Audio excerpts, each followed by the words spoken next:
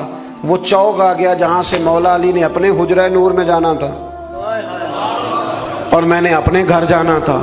فرماتے ہیں وہ جگہ آ گئی. شیر خدا رضی اللہ تعالیٰ عنہ فرمانے لگے کہ لیا پتر میرے والا جوڑا مجھے دے دے, لا وہ میرے کپڑے مجھے دے دے. تو کہتے ہیں وہ بڑی ڈیفینیٹ تھی بات تھی, میں نے اسی وقت نکالا مہنگا جوڑا, جناب علی کو تھمایا. تو حضرت علی فرمانے لگے یہ تو نہیں میرا. باتیں مزے کے لیے سنتے ہیں صرف, اگر ان کے سننے میں اتنا مزہ ہے تو اس پر عمل کرنے میں کتنا مزہ ہوگا, یہ بھی تو کبھی آپ محسوس کریں نا. حضرت مولا علی شیر خدا فرمانے لگے یہ نہیں میرا, میرا تو وہ دوسرا ہے. وہ کہتا میں نے ایک فلسفہ بیان کیا, ایک علت بیان کی, ایک لاجک میں نے بیان کی. میں نے کہا حضور آپ مہنگا پہنے کیونکہ آپ آقا ہیں, اور میں سستا پہنوں گا کیونکہ میں. تو حضرت علی نے فوری طور پہ حکم نہیں لگایا کہ نہیں تو دوسرا مجھے دے. عالم تھے نا, تو اس نے علت بیان کی تو پہلے اس کا وہ سبب توڑا, پہلے اس کی اس بات کا جواب دیا. دلیل کا جواب دلیل سے دینا چاہیے نا. کئی دفعہ لوگ دلیل کا جواب گالی سے دینے لگتے ہیں, یہ طریقہ غلط ہے. حضرت علی سے اس نے کہا ایک علت بیان, ایک سبب بیان. کہنے لگا حضور آپ چونکہ آقا ہیں تو آپ جوڑا پہنے مہنگا, آپ کپڑے استعمال کریں مہنگے, میں چونکہ غلام ہوں تو میں استعمال کروں گا سستے. تو حضرت علی کہنے لگے تو یہ والا فلسفہ نہ بیان کر, تو میرے والا کر. میں تجھے بتاتا ہوں ایک سبب وہ والا لگا لے. یہاں وہ حکم لگا. اس نے کہا حضور وہ کون سا؟ فرمانے لگے تو سستا مجھے دے نا کیونکہ میں بوڑھا ہوں, اور تو مہنگا استعمال کرنا اس لیے کہ تو جوان ہے, اور جو جوان ہوتے ہیں وہ مہنگے کپڑے پہنتے ہیں. فرمایا یہ والا نقطہ یہاں لگا نا, یہ کلیہ یہاں استعمال کر. تو خادم کہتا ہے کہ حضرت علی نے مجھے شان بھی دے دی, اعزاز بھی دے دیا, اور مجھے بات بھی سمجھا دی. تیسری بات ہے اس کا بھی ضرور خیال رکھیں ہمیشہ اپنی زندگی کے اندر, آپ کو سکون ملے گا, آپ کو اطمینان ملے گا. ہم نا آرام پسند بہت ہو گئے. سب سے زیادہ ہمیں پریشان وہ بندہ کرتا ہے جو ہمارے آرام میں تھوڑا سا خلل ڈالتا ہے. اسپیکروں پہ پابندی کیوں لگی بھلا؟ جھگڑے شگڑے اب کوئی نہیں ہوتے تھے, اب کہاں دور رہ گیا. اب تو صرف لوگوں کی نیند خراب ہوتی تھی, اور جو سوسائٹیوں میں رہتے ہیں نا ان کے لیے زیادہ مسئلہ تھا. ہم ذرا سا بھی اپنی نیند قربان کرنا, اپنے اوپر تھوڑا بوجھ لینا پسند نہیں کرتے. رات کو کچھ لوگوں کو جاگتے رہنا بڑا ضروری ہے. ڈاکٹر کے لیے اپنا موبائل آن رکھ کے اسے سونا چاہیے، یہ میری گزارش ہے، اس لیے کہ کسی وقت بھی کوئی مریض اس کو فون کر سکتا ہے. جو لوگ سیکیورٹی اداروں سے تعلق رکھتے ہیں ان پر ضروری ہے کہ وہ رات بھی اپنے موبائل کو آن رکھے. جن کی ذمہ داری میں کچھ لوگ ہیں، میرے پاس ایک ایسا نمبر ہے، رات بھر وہ نمبر، میرے پاس مدرسے کے بچے ہیں، وہ کسی وقت میری ضرورت پڑ سکتی. مجھے سینکڑوں دفعہ کہا ہے گھر والوں نے بھی باہر والوں نے بھی کہ آپ اس کو بند کر دیں، تو میں کہتا ہوں پھر یہاں تو مدرسہ بھی بند کروں نا، کیا ہو جائے گا. مثلا نیند تو اگر اللہ آپ کو سکون دینا چاہے تو 20 منٹ کی نیند میں نیند پوری ہو جاتی ہے، اور اگر وہ مالک بے نیاز ہے کبھی نہ سکون آئے تو سارا دن نہ بستر سے نکلے، سستی نہیں جاتی. صحیح کہہ رہا ہوں میں؟ تو تھوڑی اگر آپ اپنی نیند قربان کر لیں گے کسی کے لیے، کسی کو سکون دینے کے لیے، تھوڑی سی نہیں دیتے ہم. ہمیں تو بس یہ ہے کہ میرے لیے سارے جاگیں گے، میں نہیں اٹھوں گا کسی کے لیے. ہر آدمی ہائی الرٹ کھڑا رہے، اس سے انسان بہت بڑا خود غرض ہو جاتا ہے، اور جب وہ کسی کو سکون نہیں دیتا تو پھر اسے نیند بھی نہیں آتی. اگر ہم تھوڑا احسار کریں. حضرت انس بن مالک رضی اللہ تعالیٰ عنہ فرماتے ہیں رات کا وقت تھا، مدینے کے کونے سے چیخنے چلانے کی آواز آنے لگی بڑی شدت کے ساتھ. قاضی ایاز رحمۃ اللہ علیہ نے بھی لکھا ہے اور بھی دیگر سیرت نگاروں نے نقل فرمایا ہے، تیز ایک کونے سے نا تیز آواز چیخنے کی آنے لگی. فرماتے ہیں سب لوگ جمع ہو گئے جن کے کانوں میں آواز گئی.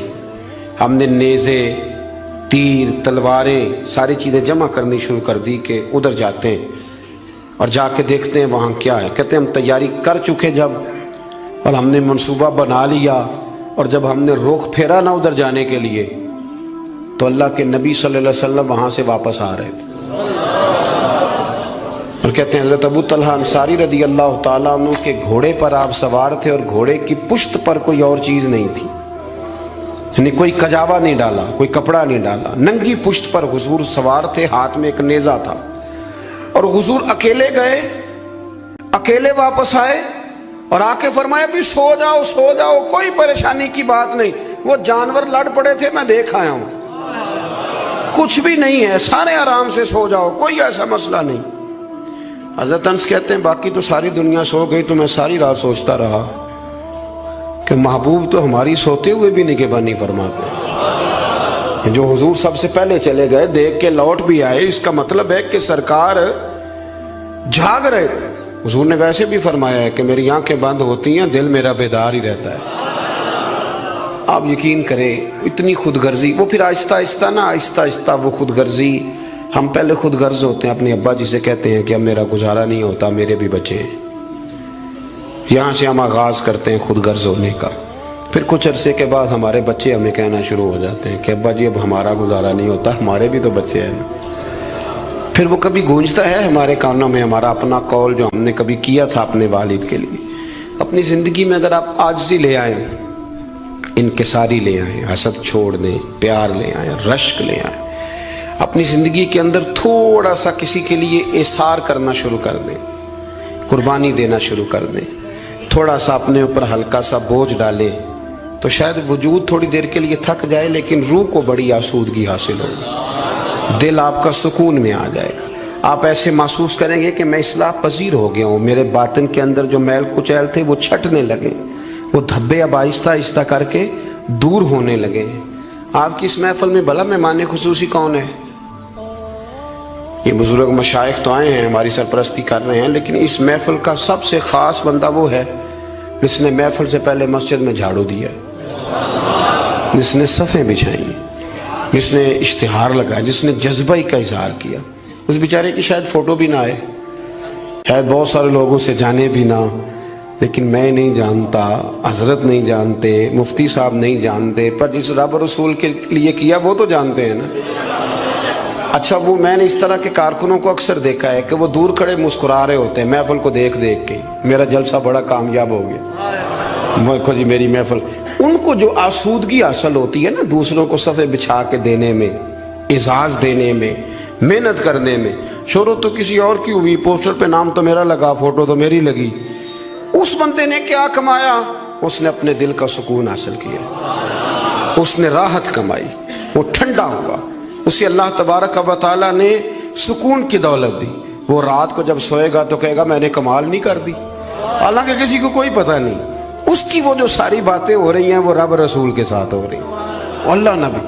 یہ والا سکون تلاش کریں، پھر آپ دیکھیں کتنی جلدی اللہ تعالیٰ آپ کے دل کو سکون دیتا ہے۔ یہ زیادہ دور نہیں ہے، یہ بہت مشکل کام نہیں ہے، کچھ چلے مجاہدے کرنے والا کام نہیں، یہ تھوڑا سا دل کی نگرانی کرنے والا